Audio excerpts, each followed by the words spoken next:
What are the hot trends this year? Take a front row seat and join me in Madrid at Hospitality Innovation Planet, where I share the latest trends on how to incorporate these in your restaurant to make an impact and dominate your market. Hola. All right, let's start this thing off. Raise your hand if you want more from your restaurant. Anybody want more from the restaurant? Oh, I got some people back there. They want more from their restaurant. Keep your hand up. I got to find out where the thing is at. Who thinks their restaurant could be better? Raise their hand. Keep your hand really high if you think your restaurant could be better, because I want to ask you this question. If you raise your hand, why isn't your restaurant better? If you know it could be better and you want it to be better, why isn't it better?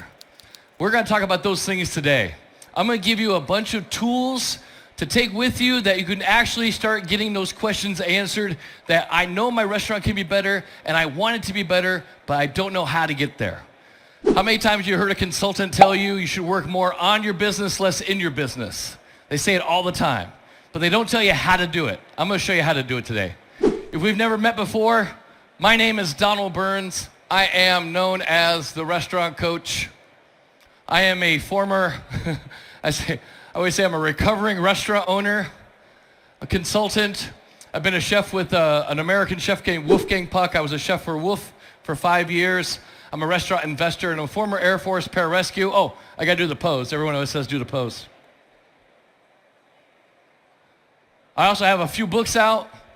My first book was called Your Restaurant Sucks. My second book is called Your Restaurant Still Sucks. And my third book is called Your Restaurant Culture Sucks. Today, I want to talk about, when I opened my first restaurant, I had been in the restaurant business for a while. My father was a chef. I apprenticed with him. I had been in the business for like 15 years. I was 30 when I opened my first restaurant. Like a lot of young people who open their restaurant, their first restaurant especially, I was very, very confident that I knew what I was doing, and I thought it was going to be a huge success. I thought as soon as I opened the doors, people were going to flood the place. I was going to have an armored car out back to track all the money and take out the back door. It did not happen like that. I was really, really disappointed that the business didn't take off as fast as I thought it would. So what happens? You start having doubts. You start having fear. And then, I hate to say, that's when the nightmares started. I started waking up in the middle of the night, having nightmares about my restaurant, having nightmares about payroll, having nightmares about the bills, having nightmares about staff. And I didn't want to admit it, but I was a little bit over my head. And I did not want to be honest with myself. And that's the first step to getting the restaurant you really want, is you got to be honest with yourself, is that you are the one that's holding you back. Once you admit that you're the one holding your restaurant back, you can break free and start getting better. I was very fortunate. I was about 6 months into my restaurant, and there was a gentleman who came to my restaurant a lot, a very, very successful businessman, and he sat down one night to have the talk with me. And you've probably heard, hey, I want to have a talk with you. I was like, okay. He says, don't take this the wrong way, Donald. And I said, all right, Peter. He said, listen, you're a very, very talented chef. I love your restaurant. This team's really amazing. When I come here, I always feel like I'm getting amazing service. The food's always out of the park, because I really, really fear that you're not going to be open in 6 months. And I said, like a lot of restaurant owners, I was in denial. I said, oh, no. We're just a little under the radar. Peter said to me, the last thing you want to be is a little under the radar in the restaurant business. And Peter said one thing. He said, listen, I'm going to share something with you that I share with very few people.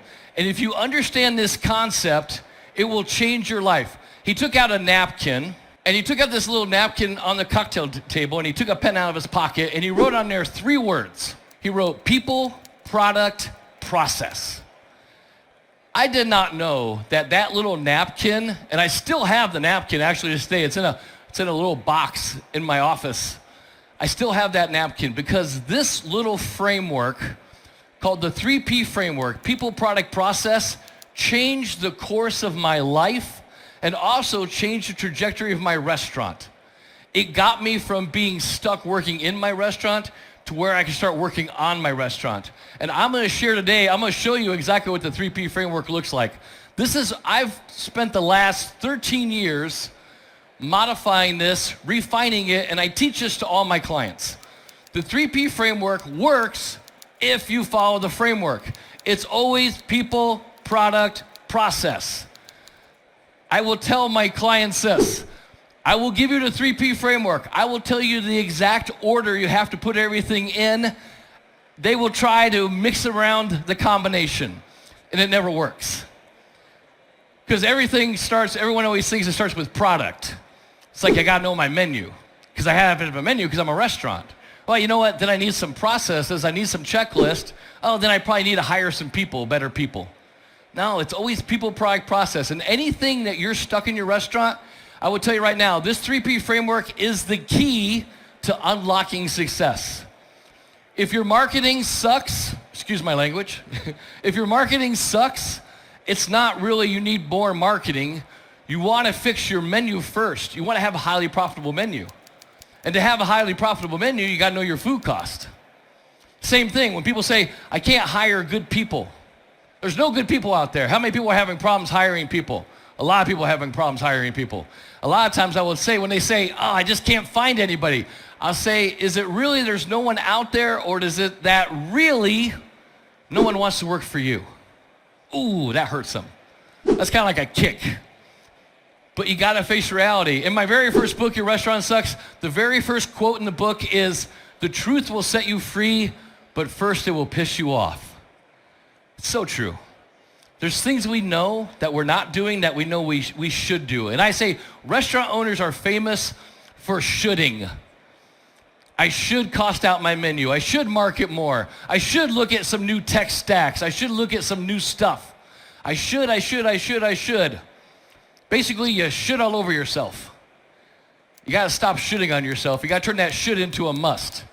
So today, we're going to take this 3P framework, and I'm going to put it into the lens of some stuff out there that's coming in 2023. Some of it's new. Some of my friends, like Michael Wolf, is going to talk about some of these things in a later talk today.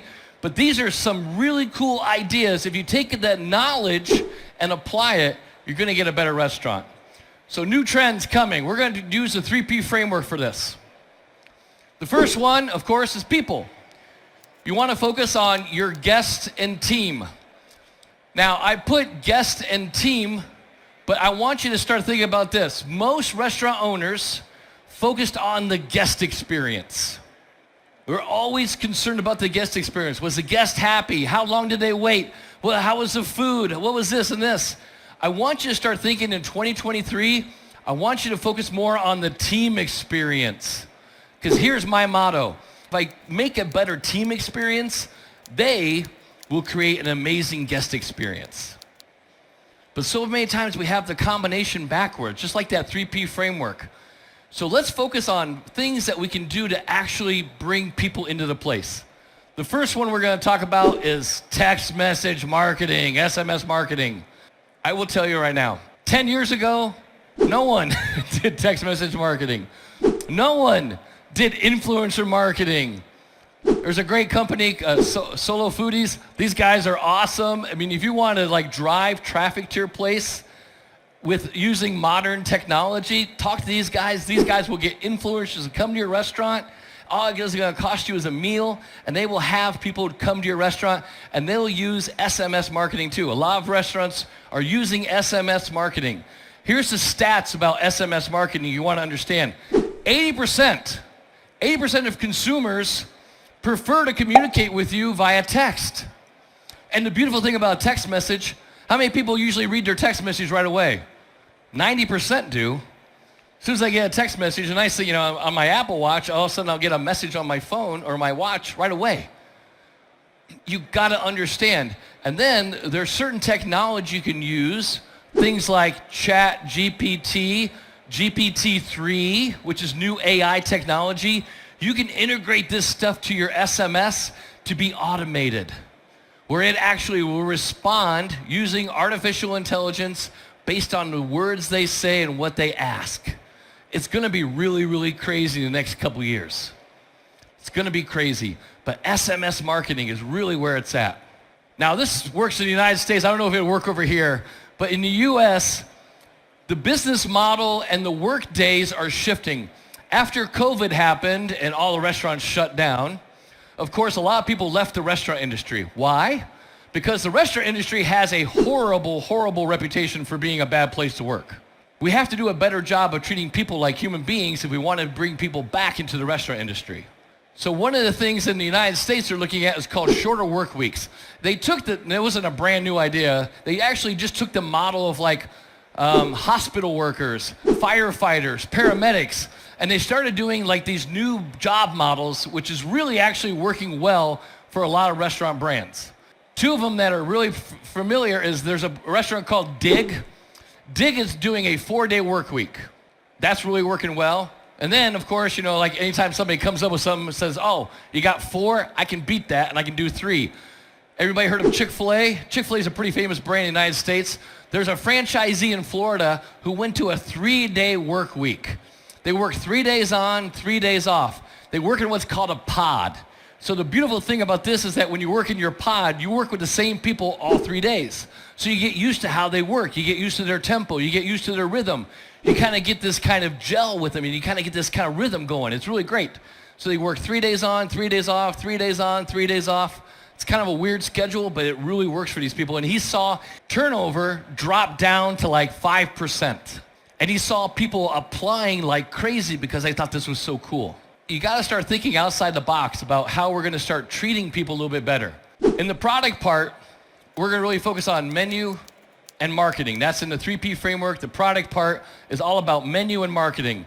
The biggest thing in the menus is pre-fee menus are not just for fine dining. 3-course menu, fixed price menus have really made a comeback, especially in the United States. This was based off, there's a popular promotion that goes on in the United States. It's called Restaurant Week.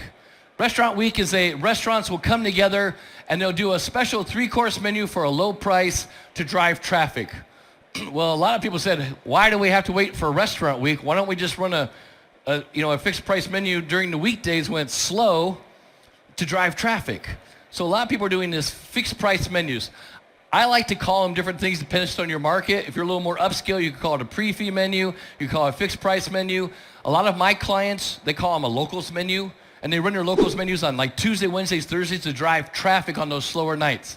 It's usually a lower priced menu, like $25 to $35, but then you make the money up on wine flights and beer flights. And every time they do a wine or beer flight, they offer always 2 flights. They either do a vertical tasting, like the same type of wine, or they do a progressive tasting. So they always offer 2 types of flights with every meal. Vegan tasting menus are big now in the United States too. And then there's this one restaurant on Sunday night, this is really getting popular, they call it Sunday Supper. Sunday Supper Club is a family-style dinner. They serve it family-style. It's almost like all you can eat. And now these guys do it with fried chicken. I don't know how much fried chicken I could eat. I don't know, maybe 4 pieces, that's about it. But they do a fried chicken supper club, and the place is packed every Sunday night. So you want to start thinking of creative, really, really innovative, what can I do to drive traffic on those slower nights, not the busy nights, because that's the last thing you want to do. Another thing making a big comeback in the United States is non-alcoholic spirits. Mocktails, non-alcoholic. What do we just have? Dry January, right? Which flowed over to now people are doing dry February. I just hope it doesn't travel on to March. You can't do dry March. Come on, we got St. Patrick's Day. You can't do dry March. But non-alcoholic spirits are huge business. And you're missing out if you don't offer some of these things. And the beautiful thing is some of these brands are really, really good flavors. You wouldn't even know. I mean, they have some really, really cool brands out there. Like this Leary is a really, really great brand. They make this triple sec, the orange sec. They also make like a Blanco, which is almost like a Blanco tequila. It's amazing. It tastes just like a margarita, especially when you put your sour mix in there. Beautiful, beautiful stuff. And then for marketing, short videos are in. They say the average person has an attention span of a goldfish, which is about 9 seconds. Short videos are the new frontier. And the beautiful thing about YouTube Shorts is that they're the same size, the long format of like TikTok, also Reels. It is the only kind of frontier where you can still get organic reach.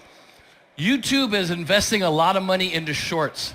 So when they invest something into the shorts, they put the algorithm behind it. When they put the algorithm behind it, it's really easy for you to get 10, 20, 30,000 views of your stuff. And then when you get some views, you can put in some ad money to retarget those to get people to actually come in the door. TikTok ads right now in the United States is probably the best best bang for the buck as far as marketing dollars as you can do. It used to be Facebook ads. Facebook ads aren't really as effective as they used to be, but TikTok ads are the place to be. You want to start doing short content. You want to start doing really, really cool, creative little videos and get your brand out there. And the biggest thing you got to do is you got to market a lot more than you do. Most restaurants like post once a day. I say if you post once a day, that's like getting a big pebble of rocks, going down to the ocean and throwing a pebble in the ocean and think you're making a splash. You're not doing nothing. You got to market more consistently. Studies have shown overall on TikTok by itself, 38% of US users of TikTok have ordered from a restaurant they saw on TikTok. 53% of millennials on TikTok have ordered from a restaurant. 72% of people prefer to have a video instead of a text. So instead of posting that boring photo of your feature, get your chef on camera and have him say something. And you say, well, you don't want to see my chef on camera. All right, well, get somebody else on camera, but get somebody on camera. It's like, I don't care. Just get somebody. Just put them in a chef hat if you have to. But, get somebody on camera. Talk about what's going on in your restaurant. Don't do boring photos. Don't do texting. The worst thing I can see on social media when I go to someone's social media page is I see a picture of their menu. Oh my God. I mean, talk about like you were so lazy. All you did was just put a picture of your menu up. That's like the epitome of laziness. Get on camera. I will tell you this about being on camera. And if you're scared about being on camera, this is what I tell my clients. Nobody cares what you look like. It's more about the message than the messenger. So if you're scared about, I don't look good, my hair's not good, I don't look like this, I don't look like that, no one cares what you look like, as long as the message is good. And then I'll have people say, oh, Donald, I don't like my voice. There's tons of AI out there that will actually do voiceovers for you. There's a company out there called Well Said Labs. I put a video on my Instagram page because I wanted to show my clients how easy it was. I created a video on my Instagram page. I used AI to write the script. I used free stock video from Pexels, and I used Well Said Labs AI to make the voice recording, and then I put it on my Instagram page. And I did it in like 20 minutes because I wanted to show them how easy it was and not to have any excuses why you can't do video. You can do video, you just got to say you want to do it.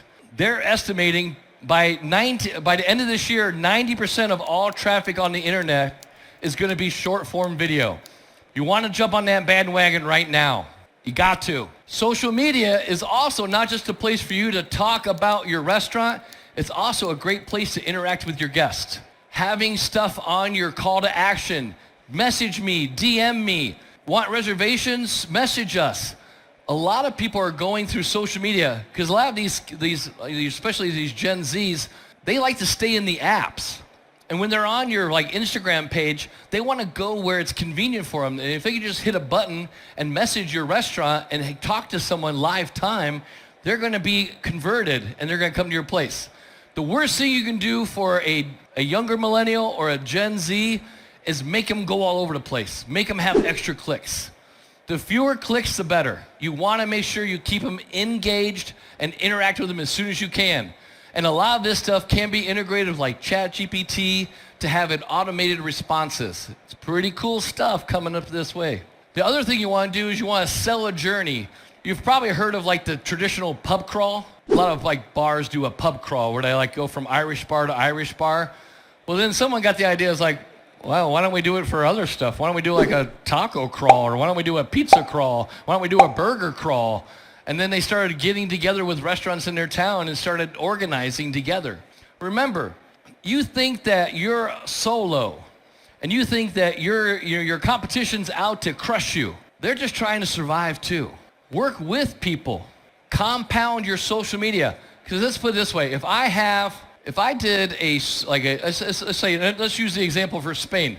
If I wanted to do a tapas crawl in Madrid, I could get there's all different types of regions, different type of tapas. My friend Ramon here was telling me about I love going out to dinner with him because we're sitting down, he's telling me this is from this region of Spain. I love the history of it. What if we took in Madrid, we had a map of Spain, and we had we got a group of 10 restaurants that had different tapas from different regions of Spain in Madrid, And every time somebody took this little map you could print out pretty easy, they went around to that restaurant, they got a stamp on it for every place they went to. And by the time, it was like a treasure hunt, like a tapas treasure hunt.